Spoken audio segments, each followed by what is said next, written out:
We're still kind of popping in. Chase, why don't you give Renee and I a thumbs up? That'd be awesome when you're ready. For those of you that are listening in, I know I appreciate everybody muting their line and all of that. If you are in a position to be able to turn your video on, we absolutely always love when we get to see our participants. We understand you might be coming from somewhere outside, you might be in the barn, you might be traveling. Obviously, if you're traveling in a vehicle, we don't want you to turn it on. We want to have safety, especially with the topic we have today. So by all means, so if you are in a position that you can hop on video, it always helps. It always helps me, especially when I'm presenting. And so just would encourage you to hop on if it works in any way, shape, or form. So I'm actually, Renee, if you can give me the thumbs up, I think we're good to go, right? You've hit record, and so very good. Hi, Jennifer, great to see you. I see a lot of other very familiar names, so I'm going to kick it off. So welcome everybody to our September Enhance webinar. Today we are so excited to have Chase Pagel joining us for her presentation on the top OSHA violations on farm facilities. And so while we, fully recognize that sometimes this might not be the most sexy, right, and most, thriving topic that we all, lean into, the reality is that we have one of the most passionate women, one of the most passionate dairy girls with us when it comes to safety. I can speak firsthand to how passionate Chase is when it comes to this topic. And so she actually makes talking about safety fun. She makes it interesting and she makes it engaging. And so we surely hope that you brought your questions, and we encourage you throughout this webinar to use the chat feature. And our speaker has actually asked both Renee and I, as your moderators today, that when you have a question, please do pop it into the chat, because we want to have that engagement that we have, whether you're able to be on video or not. And so for those of you that don't know me, my name is Christy Pagel, and yes, we are related. And so I am my current role at Dairy Girl Network is I'm vice president of the organization and a board member. I happen to be the chair of our Forward Together conference that I'm going to give a few of the updates around. And I want to then get things started with our webinar. So as I just mentioned, I am the chair for the upcoming Forward Together conference. If it's not on your calendar, the dates, as a reminder, are November 1st, 2nd, and 3rd. And that is going to be held at Mystic Lake, just south of the cities in Minneapolis, St. Paul, Empire Lake, Minnesota. So we are, hopefully many of you that are on here are planning to join us. If you're not and you are looking for kind of the details around that, please go over to our website at dairygirlnetwork.com to look that up. There are a couple of very important things as reminders that I do want to share around that, and that happens to do with pricing. And so if you've been on the fence, now is the time to get yourself registered as well as your hotel reserved. So hotel reservations, the current conference rate will shift and it will change after this week, Wednesday. And rooms will be available, but the reality is the price will go up. So if you are thinking about coming Wednesday this week, you want to get that hotel room locked in. And also then our conference registration. We will stay at the current rate through October 11th. So you do have a little more time to be thinking about that. Come October 12th, though, we will have just in time registration. So yes, that rate will be going up. So please make note of that. If you're on the fence, go ahead, get yourself registered. We have a great lineup of speakers, a great opportunity for networking, some really cool, fun, new activities that are going to be throughout the course of the conference. And we are so super excited to be back in person as a full group. And yet, obviously, as a virtual organization, we do offer the conference virtually as well. So lots of details around that. You can sense my energy in that area, and all of the great people that are part of the committees that are helping plan that thing are outstanding. So very much looking forward to seeing everybody November 1, 2, and 3. Last but not least, this is the big one, right? World Dairy Expo is coming up in Madison. We have a number of activities that we do throughout the course of that week. Our Connect event is October 5th. And following that Connect event, the next day on the 6th is our Sharing Wisdom panel. If you haven't already heard, or you haven't seen the details, this is an event. If you happen to be at World Dairy Expo, you definitely want to reserve your spot to be there. The topic for our Sharing Wisdom is how does she do it? How these women built a business. And so Peggy Coffeen, Val Gaffney, Liz Griffith, Sarah Hayes are going to be on our panel. Peggy will be leading the facilitation of that. Definitely in a panel you want to hear from many great women that are dairy girls as well. And so there is a virtual option. If you are not coming to World Dairy Expo, we encourage you to also sign up for the virtual option. So again, more information on our website for both of those big activities that are coming up between World Dairy Expo and our Forward Together conference. So without further ado, let me do a formal introduction of today's speaker. Chase Pagel is the safety coordinator for Pagel's Family Businesses. She started her safety career in 2012 at Pagel's Ponderosa Dairy when OSHA started the local emphasis program in Wisconsin. In 2016, she went back to school to get her Safety Engineering Technology Associate degree, which includes, she graduated in 2019 with that. Sorry about that, Chase. Today, Chase is the safety coordinator, not only for that dairy, but they have 4 dairies total, 1 caps facility, 2 heifer facilities, a cropping management team, a milk transport team, and a cheese production facility. She oversees all of those as part of the Pagel family businesses, and she works closely with her safety assistant, a translator, and all the managers across these facilities to ensure that safety is top priority within the team's culture. Chase is married to JJ Pagel, and together they have 4 children, Kylie, Jalen, Jackson, and Jace. Remember to use the chat function to engage, and throughout our webinar, feel free to unmute if you do have a question and you want to ask it versus using the chat. By all means, go ahead and do that. And I want to give a special thanks to Zoetis for providing our web hosting and recording our Enhance webinars. Okay, Chase, that's enough of me talking. I'm turning it over to you. Perfect. Thank you, Christy. Christy makes my job sound way more interesting, I feel, than it is. So I hope I don't disappoint today. Now. You won't. And as we're going through today, if anybody has any questions and I don't get around to them, I will be at the conference and you can bring those questions with and I can answer them while we're at the conference. So today we're going to talk a little about the top OSHA violations on farm facilities. We're not going to be able to get through all violations that you see on the dairy, but we're going to try to get through kind of the ones that I went through and found that were top. How I got this information, I did a little information pool.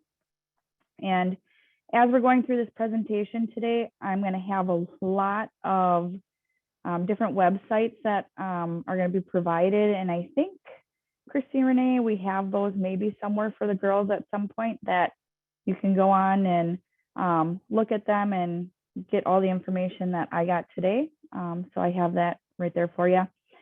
So I'm going to start out how I got my information pool for our presentation today. OSHA actually has a website that you can go on and you can look up different audits that people have had. This goes across all of the United States. What I did is I went onto this website and I used the keyword dairy. Using that keyword, it brings up more than just farm facilities. It brings up food production and whatnot, but you can kind of see that as you click in to view the audits. So I went in and viewed different audits and I took all of them that were on dairy facilities. I took 20 facilities over the last year and I compiled their information for the presentation today, getting our top 3 hot topics that we're going to talk about. When you're going onto this website, it's going to give you a little bit of information about the facility. It'll give you what violations they had, and then it'll give you a price with that violation that they got. When you're looking at the violations, it's not going to tell you exactly what specifically that facility got written up for, but it will give you an overview of they got written up for hazard communication. So then you kind of have to go through that area, and it's not going to tell you exactly what in that area they got violated for, but you will be able to see what's in that area that you can kind of take that information and make sure that you're doing the right steps on your farm facility. The 20 facilities that I did look up, they are across the United States, so it's not in one specific area. So it really is across the whole US. Now we're going to talk a little bit about the violations themselves. So as I was going through the violation, they were each assigned prices. Violation prices can go from $0, and then the one that I found was the most was $14,500 per violation. This is specifically for certain violations, and it depends what your facility is doing and how the price ranges on your farm. If you took the 20 facilities and you added all together the prices, I came up with an average of $5,200 per facility. Altogether, with all the audits, they all paid $103,000.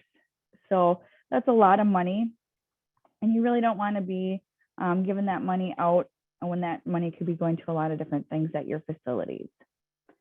So we have 3 top violations that we're going to talk about, and then there are other violations that I found that were listed. I'm just going to quickly go over the other violations, and then we're going to get into specifically the top 3 violations, and then what are things that you can do at your facility to make sure that you can keep yourself from not falling into getting those violations yourself. When you are having an OSHA audit, the violation price is kind of by your size facility. So sometimes a facility that's smaller and a facility that's larger, they'll have 2 different prices. That kind of goes on the size of your facility, how many cows and employees you have. And then as your facility gets larger, your violation price could get larger as well. So some of the other violations that I did see that we're not going to talk a lot about today were lockout, tagout, heat illness, operating without the proper permit, confined space, shafts and collars, seat belts, making sure that people are using their seat belts, wrong establishment size, guarding on farms, cylinder safety, ROPS, clear walkways, forklifts, abrasive wheels, poor lighting, and unsafe work conditions. When you're having an OSHA audit, there's kind of a catch-all. If they find that there's something unsafe and it's not listed in their standards, they can still cite you for it, and it's just going to be considered unsafe work conditions. The top 3 ones that we're really going to hit on and talk about today are going to be hazard communication, injury and illness record keeping, and then first aid, fire extinguishers, and eye wash stations. These were the top 3 that I found the most violations on. And so we're just going to go over some things that are going to help you to prepare if you would have an audit or an injury or any of these that are listed here, kind of get you ready so that your facility is up on this. So if you do have an audit, that you're kind of doing the right stuff. So the first thing that we're going to talk about is hazard communication. I personally feel like this is the most important one across the board, and it wasn't a surprise to me when it popped up as the #1 thing that people are getting cited for. This is really important information. It's really important for your staff to know. So I'm going to just take you through what you need to do to make sure that your hazard communication program is up to what it needs to be. And I'm going to kind of start from the very beginning. If you don't have a hazard communication program set up, these are kind of the steps that you can do to make sure you get your hazard communication program up to where it needs to be. The first thing that we're going to talk about is chemical inventory. Now, personal experience know this one is tough. We have here over 3,000 chemicals throughout all the facilities. It is a nightmare trying to make sure that we have everything, but it's something that is so important that we make sure we do. We start every year, we do a chemical inventory on each facility. We personally take pictures of the chemicals as we're going through, and then we download them to a computer. And as new chemicals come in, we're wanting our managers and staff to let us know what those chemicals are and when we're getting them in, what departments they're in. When we do a chemical inventory, we do it by department. So if we are at our parlor, we are taking a chemical inventory of all the things that are just inside the parlor and maybe the barns that are attached to the parlor. And then we're doing a separate inventory for our shop. That way we can kind of keep things separate. And as we start talking about some of the other steps, it's going to make those other steps a little bit easier as well. When you're doing chemical inventory, it's also really important to make sure that if you have two chemicals that you think are the same, I have Windex and then I have an off-brand name of Windex, but it's still a glass cleaner. I don't need both of them. I only need one of them. No, you really need both of them. As we go forward into finding SDS sheets and so on, it is important that you have every type of chemical that you have, even if it's the same chemical but different brand name. That's very important that you have every chemical that you have on your facility. I suggest, and I really try to get my guys to buy the same chemicals or the same brand every time, because otherwise it becomes a little stressful when you have 5 different types of window cleaner. So it's really important, if you can stick with one brand or one kind, that you do that. It's going to make things a little bit more streamlined and easier when you're coming to do this chemical inventory. And like I said, we do this. Hey, Chase. Yep. Chase, we do have one question that came in, and so I hate to interrupt you, but I want to interrupt you. So can you just clarify what ROPS is for us? ROPS is rollover protection. So that's going to be found on your, okay. Yep, that's going to be found on your smaller tractors or your lawn vehicles. So if you have a larger tractor with a roll protection cage, that's not going to be applying to you. But if you have a smaller tractor or lawnmower that has the arm that comes up, that's going to be your ROPS. Got it. Thanks. Didn't mean to interrupt you there, but we want to definitely get those questions asked when we get them. So awesome. This is good stuff, and there are definitely a lot of acronyms. So Chase, I know you know what all of those are. So if there's other acronyms that we have question on, we might chime in again. So that sounds awesome. Good. Cool. And that's actually a perfect segue into the next number 2 on here, SDSs, which is an acronym for safety data sheets. So as you're collecting this chemical inventory, the next step that you're going to want to do is making sure that you have a safety data sheet for each chemical that you come across. Now, this is why I say it's very important for those different brands, because different brands have different safety data sheets. So it's important that you have a safety data sheet for each individual brand that you have. Safety data sheets are very important. You need to have these all together. I like to, again, put them by department. So I create a book of safety data sheets for just my parlor, for just my maintenance guys, for just my automotive guys.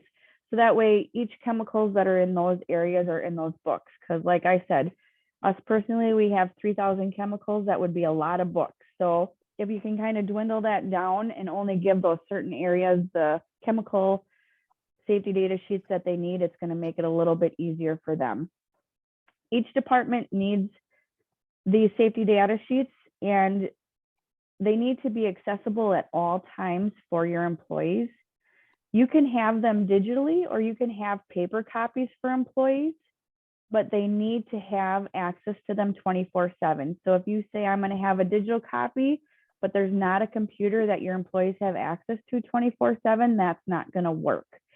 So then you would have to go to the paper copies. But if you have a computer that all your employees are taught how to get on and they have access to that, then that is more than fine, as long as they have access to that 24/7, because you never know when an injury is going to happen. And if you have a major injury, say somebody ingests a chemical and the EMTs come, they're going to ask you for this information. So you want to be able to have this readily on hand to get to the EMTs or to the hospital right away. I also have on here that you need to keep these SDSs for 30 years after you retire them. So if you go through your yearly inventory of your chemicals and you see that, oh, there's 5 chemicals that we just don't have anymore, you need to keep your SDS sheets for those chemicals for 30 years, just in case an employee would come back and say, hey, I used to work with this chemical. I found out that I have cancer. They trace it back to this chemical. And that's something that you would have to then document for your purposes. So if you only have a chemical for 2 years and then you retire it, you need to have those safety data sheets for 32 years. These do not have to be accessible to employees. So if you just want to keep a digital copy of all the SDSs that you have retired, that is fine. If you want to just keep a paper copy, that is fine too, as long as you have them one way or another. When it comes to finding your SDS sheets, it can be a bit time consuming. Reaching out to some of your vendors, they will be able to help. If you have somebody that brings a lot of your chemicals in, giving them a call and say, hey, can you get me SDSs for all the chemicals that we use through your company? Usually they're more than happy to do that. A lot of the stuff that you might be buying off the shelf, you'll want to either look at the label on that container, go to the product name, go to the manufacturer. Sometimes if you just type in the name like Windex SDS in Google or whatever search engine you're using, it'll a lot of times bring up that SDS. And if you're just matching that chemical with what comes up and then saving that and using that with your SDS. Hey, Chase, Yeah. question for you that came in. When it comes to additional languages, in addition to English, have you found that you need to have SDSs in all languages accessible, or can you just speak to that a little bit? Obviously, many of us in the industry have those that speak of Spanish, right? Yep. Dialect. So the question was around English and Spanish, but obviously let's just open it up to other languages too. So as OSHA goes, you do not need to have any other languages but English. I do find if you do have a higher amount of employees that do speak other languages, it is helpful to get as many as you can in other languages, but unfortunately, a lot of companies only make them in English because they only need them in English. I do get as many in Spanish as I can because we do have a higher number of Hispanic employees. And then I just put them together in a clear sheet, the English and the Spanish version, so that we have them. And I do explain to my guys, I get as many as we can in Spanish, but no, it is not regulated that you have to have them in Spanish. Do I feel it's a good idea? I do. Okay, awesome. Thanks for doing that. Perfect. The next one that we're going to go on to is labeling. So all chemicals that you come across have to have a label. We're going to talk a little bit about secondary containment units. And what I mean with that is a secondary containment unit is any type of container that you're putting a chemical in that is not that original container. So say I have an acid and I put it in a water bottle. That water bottle is now considered a secondary containment unit. Why I bring this up is because labeling those are very important. So you can use a secondary containment unit. There's two ways that you can use it. You can use it if you remove the first original label and you put a new proper label on there stating what that chemical is in there. You can also use a secondary containment unit if you have full control of it the whole time that chemical is in there. You do not have to label it. But I'm going to put this in a little perspective because this gets a little gray area.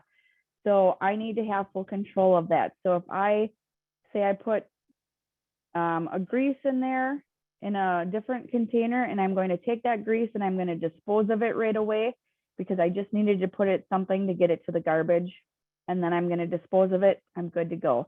But now I say I have grease in that container and I'm walking around and using it for multiple purposes. And now I put that container down because I need to run to the bathroom. I no longer have full control of that container. Somebody can come up and think it's just a bottle of soda or a bottle of water, and they can take that and ingest it because they have no idea what's in there.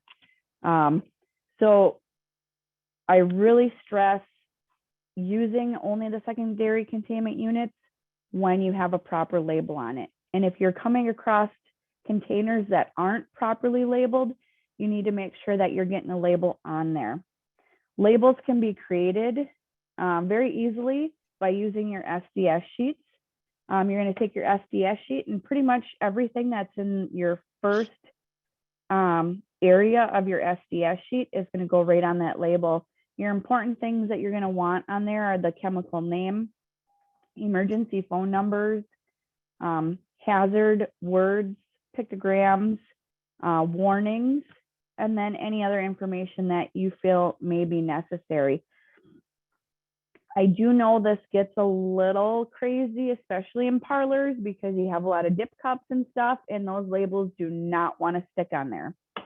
There is one more third option for a secondary containment unit, but this has to be only in specific areas. Say I have a dip cup. It's the same dip cup that we use every day in and out. I can take a picture of that dip cup. I can put the picture with a label on the picture or next to the picture, and then I can laminate that and hang that right above where my dip cup sits every day. So now I have a picture of that specific cup that I am using. It's on the picture with the label, and everything is right there. You can't take that label and picture and put it halfway across the parlor where that dip cup is not. It needs to be right in that area where the dip cup is, which I know gets hard too. So you might just want to kind of reimagine where you're putting that dip cup maybe at the beginning and end of each shift so that everybody's picking it up from that same area. They're able to look right at that label there, and then they know what's in there. And if you ever change the cup, or if you need to change colors, just changing that picture as you do that. The next thing that we're going to talk about is a hazard communication program. So this is a typed up written program that you need to have that just kind of goes over what you're doing on your farm for your hazard communication. When you go in, you're going to have a purpose and scope of what your program is. It's going to talk a little bit about your farm and what your hazard communication is. It's then going to kind of go over who is responsible for this program. It's also going to talk about your safety data sheets, your labeling. It's going to talk about your chemicals, putting in inventory if your inventory, if you're able to kind of get your inventory rate in there, talking about the labels, and then you're going to talk about what type of training that you're going to do with your employees to make sure that you know your employees understand and are aware of everything that's going on in your facility. If you do ever have an audit, OSHA will ask you for your hazard communication program. Again, today, this is one of the things that I did add to the handouts that you guys can print off at the end. I did have a Word document of a hazard communication program. If you do use this, please make sure that you're going in and changing the company name and who's responsible. I did try to highlight those in big bold letters so that they were harder to miss. But so you want to make sure that you have that all filled out and make sure that you're reading it through and changing it to what suits your facility. The next thing that we're going to talk about is pictograms. Pictograms are, I think, so important. And actually on my slide, if you guys can see here, I have a couple of the pictograms. So there are 9 pictograms. OSHA mandates 8 of the 9 pictograms, and then the EPA and DNR mandate one of the 9. So you want to make sure that you are having posters of these pictograms up in your facility. Make sure that in our new hire packets, we actually just have a print off of the pictograms that we give to our employees. And I also did include the website here. This is the quick card on the OSHA website. You're able to pull this up and you can print it right off, and you can use it for posters or you can use it for handouts for your employees. But it goes over what the 9 pictograms are. Why this is important, I feel, because if you can teach your employees what the pictograms mean, these are on the labels now. So your employee will be able to know stuff about the chemical without having to read the labels. So if you have Hispanic employees and you teach them what these pictograms mean, they'll be able to look at a chemical and they'll know information about that chemical, even though they won't be able to read the actual label. So I just feel like this is so important because it's just another way to kind of get over that translation barrier and letting your employees know information without having to have somebody there to let them know and tell them. The next thing that we're going to go over is training. So really, you just want to train your employees on everything that we just talked about. You want to train them on safety data sheets. You want to show them what the safety data sheets look like. You want to show them where chemicals are stored. You're going to go through the pictograms with them. You're going to talk about proper PPE. And PPE stands for personal protective equipment. So your safety glasses, your gloves, and those can all, again, be found on your safety data sheets. Section 8 on your safety data sheets are going to be all going through what personal protective equipment your employees need to wear. So going through training your staff on this, letting them know, hey, if there is an emergency or if the EMTs do have to come, just give them the whole SDS book and have them take it with them, or show them how to go through and find the SDSs that they may need. As we're putting our safety data sheet books together, I talked about taking the pictures of the chemicals when we do inventory. I actually take, just for, the safety data sheets can be a little hard to read sometimes.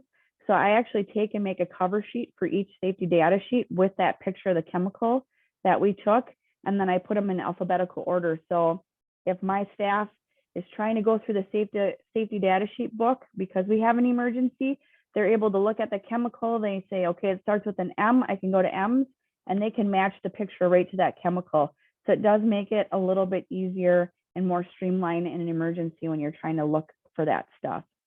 Going through secondary containers, make a plan what your farm is going to do with secondary containment units. Do you not allow them? Do you allow them? Who's creating those labels? Making sure that the employees know who's in charge of that program and who they need to go to if they have questions or they have any information that they need to know about this. So, like I said, this is one of the things that is very important. It's the number one thing that people are getting cited for yet.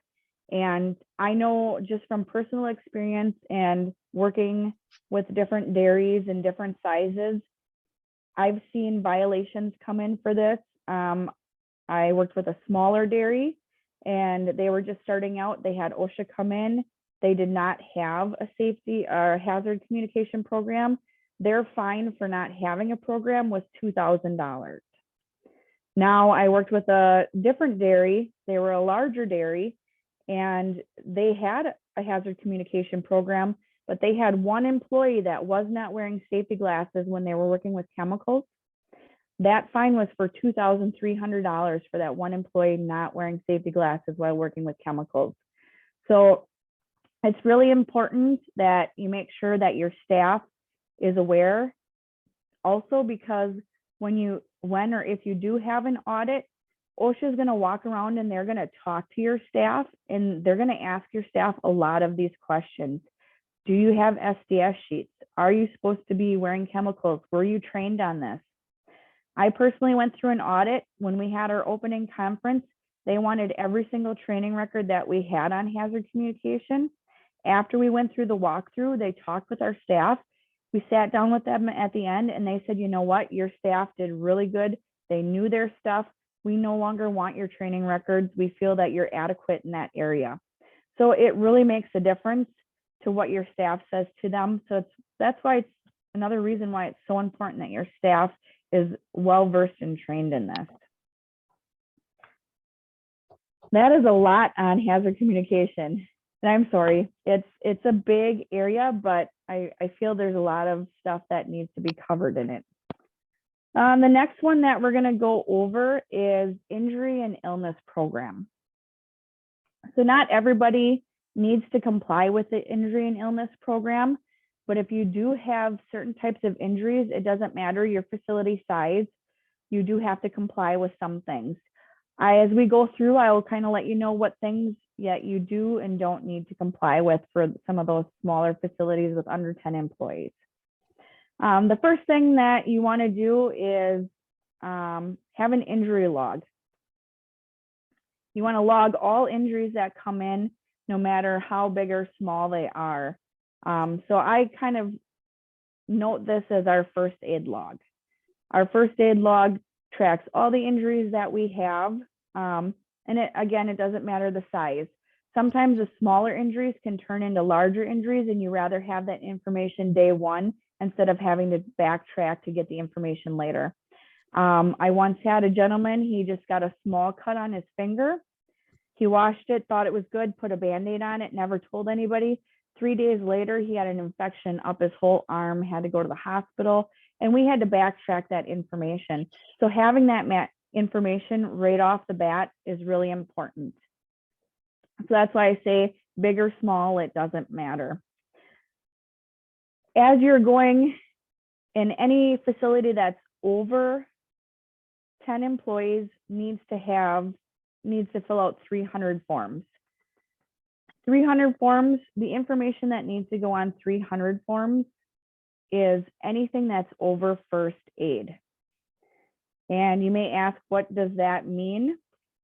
So first aid is going to be anything that has, if they're just doing a visual inspection, if you're just using a Band-Aid out of your first aid kit, it may be one-time treatment, it may be follow-up visits just for observation. It can include over-the-counter medications, getting debris out of somebody's eye.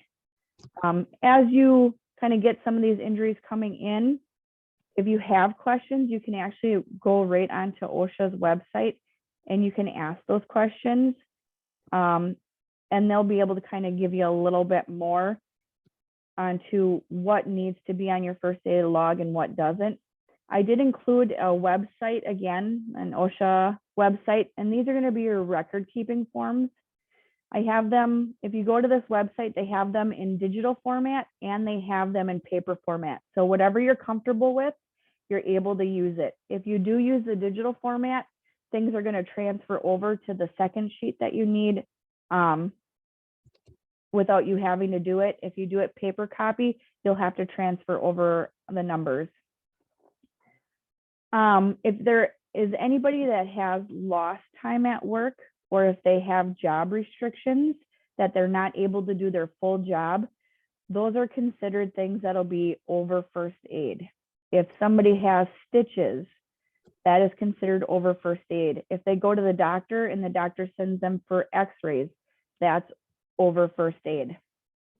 So those are things that are going to need to be put on your 300 forms each year. At the end of the year is when I like to prepare these forms.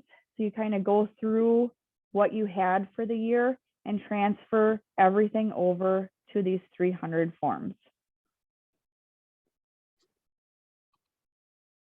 And when you're preparing them at the end of the year, the digital and the paper copy that I have, there's actually 3 different forms. There's a 301 form, a 300 form, and a 300A form. Each of those forms is going to need to be filled out.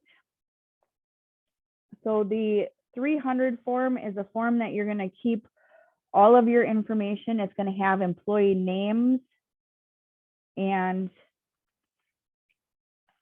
the different things that happened.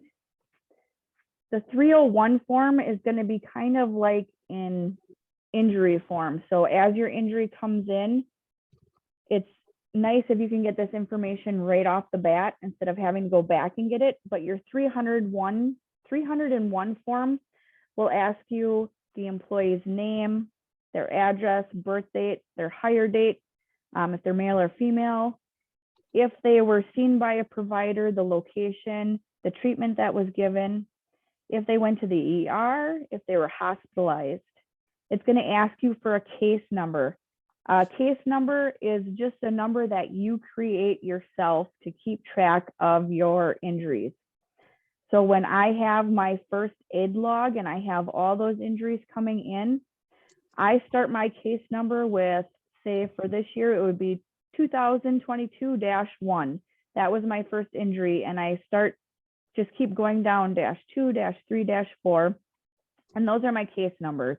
And then when I am transferring over to my 300 forms, I may only transfer over 2022-1 and 22-5. Those are the only 2 that I need to transfer over to those forms. But having those case numbers on there, they're going to ask you for the case number. They're also going to ask you for the date of injury. They want to know what happened before the injury, what happened to cause the injury, and what the exact injury was. So if it was your arm, if it was your right arm, you're just going to state that it was your right arm. They want to know what object hurt the employee. So was it a gate? Was it an animal? Was it a slip and fall? They'll want to know if the employee died. If they did die, what was the date of the death? Then once you have all that information compiled, you have your 301, you have everything that you need transferred over to your 300 form. If you use the digital form, the next form it's going to have you fill out is your 300A form.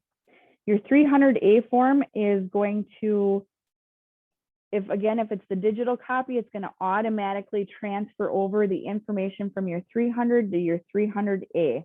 If it's a paper copy, you'll need to get that information in there. The 300A form is a form that you will need to, at the end, print it off and hang it up for all your employees to see. You're going to have to hang that up from February 1st to April 30th. When the information is transferred over, it's not going to have the employee's name or the employee information. It's just going to have general information as how many injuries there were that year and the different types of injuries. The 300A form is also going to ask you for your average number of employees for the year and then how many hours your employees worked for the entire year. Once you have all that in there, then you're going to need to get that printed off. You're going to print it off or you're going to fill it in with your paper copy, and then you're going to need it signed. Now, this cannot be signed by any general person. It needs to be signed by the highest ranking person at that facility. So if that's the owner, if that's a CEO, whoever that person is needs to be the person that's signing this form. Why this is important is OSHA wants to make sure that whoever the top person at your organization is, they know what injuries and how many injuries you had for the year. So that way, if OSHA comes in, that owner or person cannot say, well, I had no idea that this was happening. No, you sign the form, you know what's happening on your facility. Also in Wisconsin, and I'm not sure if this is the same across all states, but in Wisconsin, we have to take and submit these forms directly to OSHA every year. So I also did attach the link on where you can go to submit these forms. So every year you have until February 1st to submit these forms onto OSHA's website. It's kind of a database so they can collect information. Farms in Wisconsin are considered a highly deadly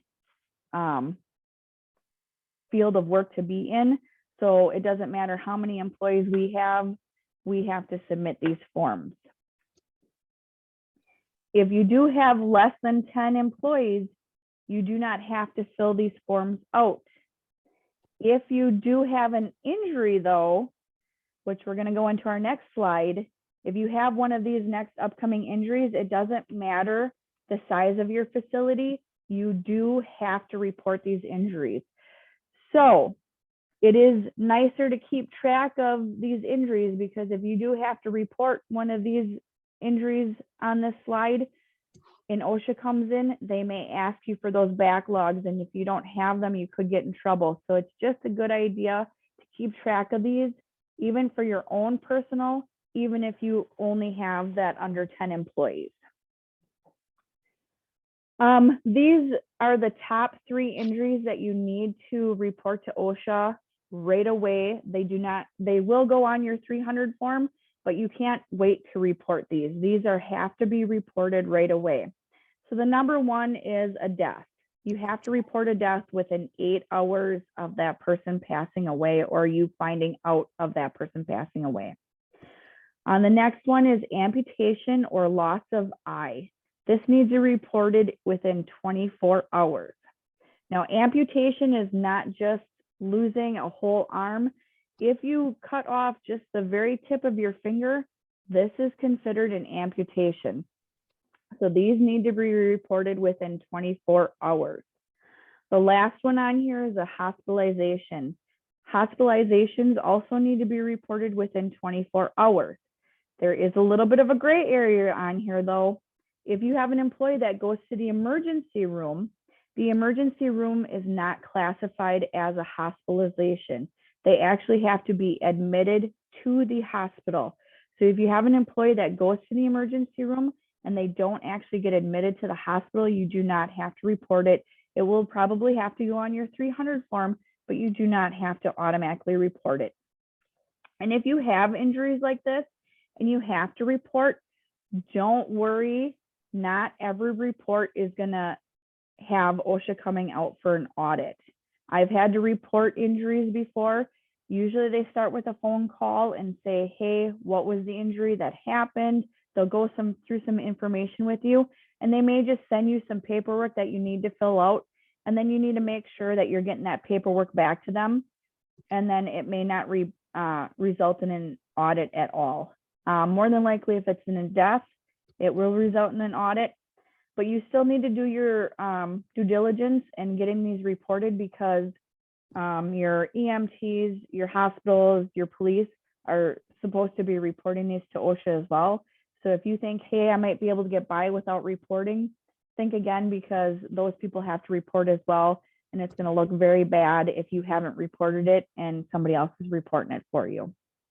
So just getting on the horn and making sure that you get all that information to them right away.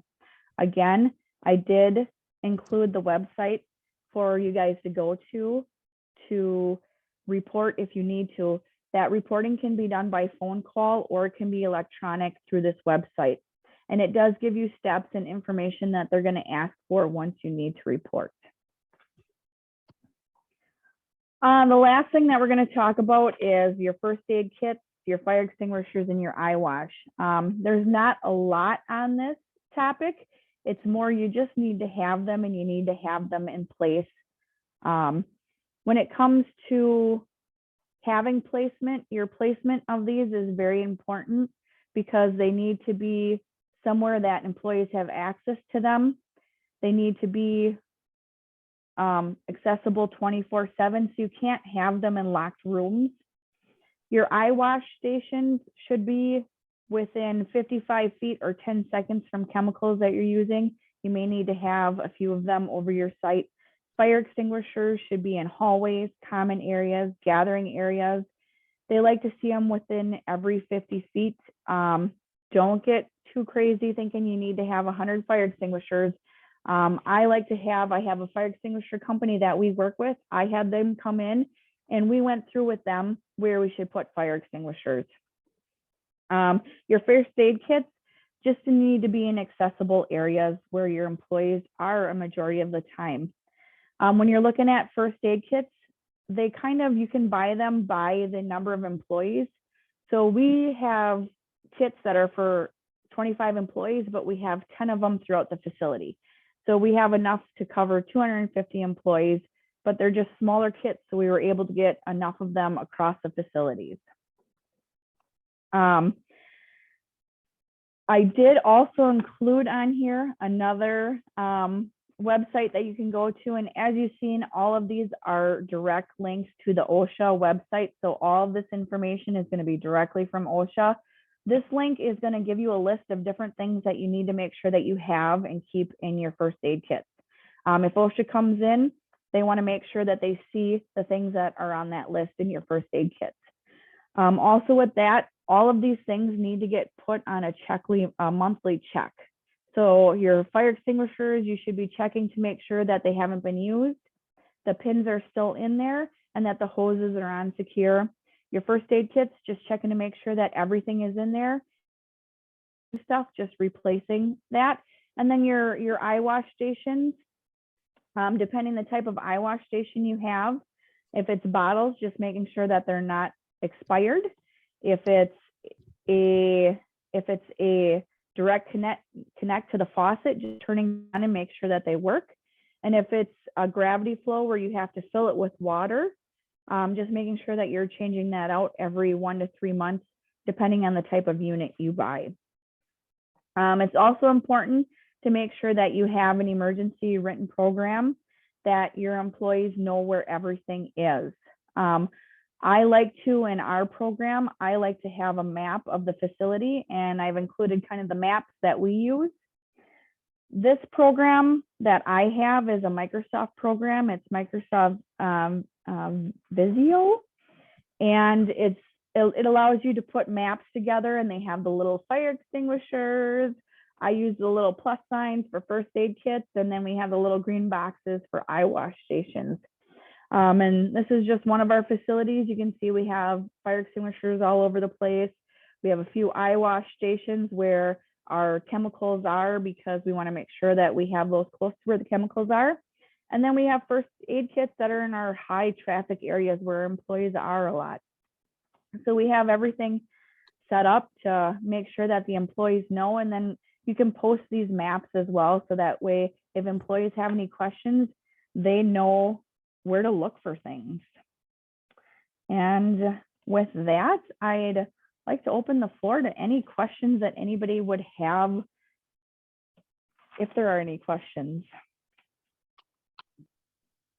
Okay, so this is the opportunity that we get to unmute and ask certainly one of our experts in the industry that we've been so very fortunate to have with us here this afternoon as it relates to safety. And so as you're kind of collecting your thoughts and the questions you may have, Chase, I'm going to kick it off with one that often comes up when I'm working with my clients. And so this is like super overwhelming. Right? It is.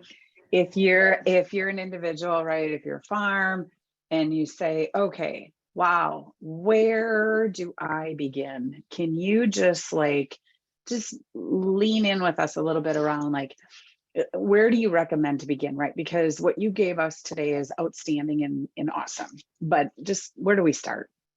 I just start by walking through your facility, writing down all the things that you need to do. And then every year I lay everything out I need to do, and I start making a plan. And if you have a plan that's kind of laid out kind of month to month, and say you do have an audit while you're starting some of this stuff, but you're able to walk them through, say, hey, we didn't have anything starting. This is our plan. This is what we're trying to get towards. That's a lot better than just saying we don't have anything. So just starting with making a plan. I do recommend starting with the hazard communication stuff first, just because that is the most cited and is one of the more important ones. And then kind of branching off from there. Try not to overstress. I know when I started, I had nightmares for months because it is a lot.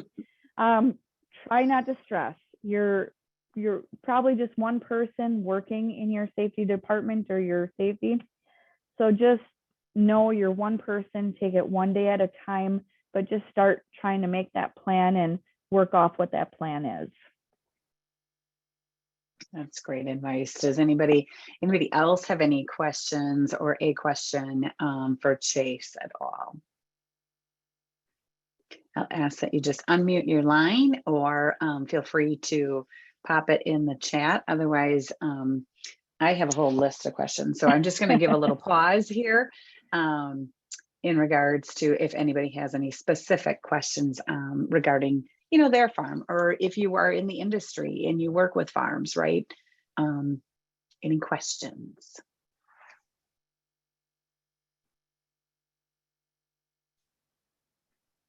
Okay, I have another one, Chase, while we're kind of hanging out here, right? So have you, you mentioned, I got to talk a little bit in your bio, you get to work with a safety assistant and also the translator, within and across the businesses. So if I'm a one-person show and I really would like for people to still like me after I start talking about the importance of all these things, do you have any advice, like that candid advice? So like, how do you make safety part of the culture in a positive way? This isn't about we have to follow all these rules. Yes, we have to follow the rules, right? But like, what are some of the things when it comes to risk mitigation, and how do we introduce this to maybe even just our spouse or someone else that we got to get aboard to do some of these things? So if you're a one-person show, which I was for years, this is only my first year of having more than one person in our safety department, and I'm elated and thrilled, but I know the stress of being that one person for years of doing it by yourself. And at that point, I would recommend starting a safety committee and bringing in some of your managers, maybe your mid-level managers, people that you think maybe would be a good help to the program, or maybe people that just need to be a little bit more educated in the program. And then when you're having those meetings, bringing the whys. We need to do this, but really explaining that why we need to do this. These are the consequences that we could have. So it's really important why we do. I think having that why and then opening up that discussion with those managers. I know I have those discussions with my managers, and sometimes they bring a whole new level of, I had funnel vision and we had to do this and we had to do it this way. And they're like, hey, well, can we switch gears? We're still going to do this, but can we do it that way? And it might be easier for us. Yes, we can do it that way if it's going to make it easier for you, but we're still getting that same end goal. So bringing those people in, getting their feedback, getting their buy-in is sometimes just what needs to happen to get everybody on the groove, because then when you're putting it out there, you get a little bit more of, well, it wasn't just my idea. This was the group's idea. This was a group conversation, and this is what the group came up with. So having those conversations with those people and designating those people, and then as you're building that program, you can train those people to look for things, and then you'll start seeing that they're going to come back to you, or they're going to start calling you and saying, hey, well, I saw this. I was concerned about it. Can we talk about it? Yes. So when those people get the buy-in, and then they're going to start bringing that information back to you on how you can help them to help everybody else. So just, getting that team, and it takes time. It's not something that happens overnight. It's not even something that may happen for a year, but getting them in there, starting to have those conversations, and then as time goes on, I think people start to see the importance of it. Or I had one gentleman that I worked with for years until we actually had an audit. After we had an audit, he looked at me and said, "I finally understand what you do, and I thank you for what you do." And sometimes it takes those bigger events to really get people to understand, but you hope that you're at least further ahead when those bigger events happen. But great question. Well, thanks, Chase. Yeah, thanks, Chase. You know, before we wrap up here, we want to be mindful of everybody's time, and we are just straight up here at 1 o'clock. And so if you do have a last minute question, I would just ask that you pop it in the chat function and feature that we have here. And so again, on behalf of Dairy Girl Network and all of our members, our organization, all of our sponsors, and particularly our web host, Zoetis Chase, I want to say thank you for sharing your talent with us, for sharing your passion. And while OSHA and dealing with OSHA may not be a top of our desired list, okay, the reality is it is so ever important, right? There isn't any one of us at Dairy Girl Network, within across our farms and in our industry, that doesn't wake up every day wanting to go back home to our families, and for all of our employees to go back home to their families again at the end of the day. So thank you for being a leader. Thank you for being the one to step up, step forward, and to share that with us here this afternoon. I often think of a funny little story, and this is how I'll wrap today, ladies. I think of a time when I was doing many TMR audits when I was a member of the Diamond V team, and the areas, right, when we think about back by the feed pad where things could be unsafe. And I honestly forgot to bring my high vis vest that day when I was doing a TMR audit. And the safety director on that farm, he came over to me, and he is one of the most well-respected men. I've watched him grow from being a third shift milker all the way through the organization to safety director. And he said to me, "Miss Christie, you know better. You must wear this." And he handed me that high vis vest, right? And so I often think of our leaders across our industry that have a passion for safety. And I'm reminded of the fact that it is our due diligence, right? It is our discipline that we need to have to be thinking of safety and be leading that way. And so I carry high vis vest in my vehicle. I have extra ones along if I have anybody that's with me.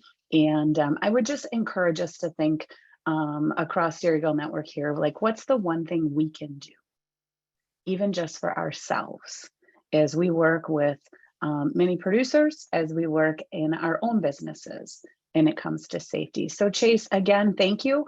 And for those of you that have registered for today's webinar and participated here with us today, there will be follow-up email with all of the resources coming your way. And if you can think of anyone who maybe would have benefited from participating in this, be sure to share with them as well the importance of our Dairy Girl Network Enhance webinars and many of the little tips and lots of tips that we got from today's session. So again, Chase, thank you. And Renee, if I missed anything, please chime in. Otherwise, ladies, I wish you a wonderful weekend ahead and look forward to seeing many of you at World Dairy Expo, followed by our Forward Together conference in November.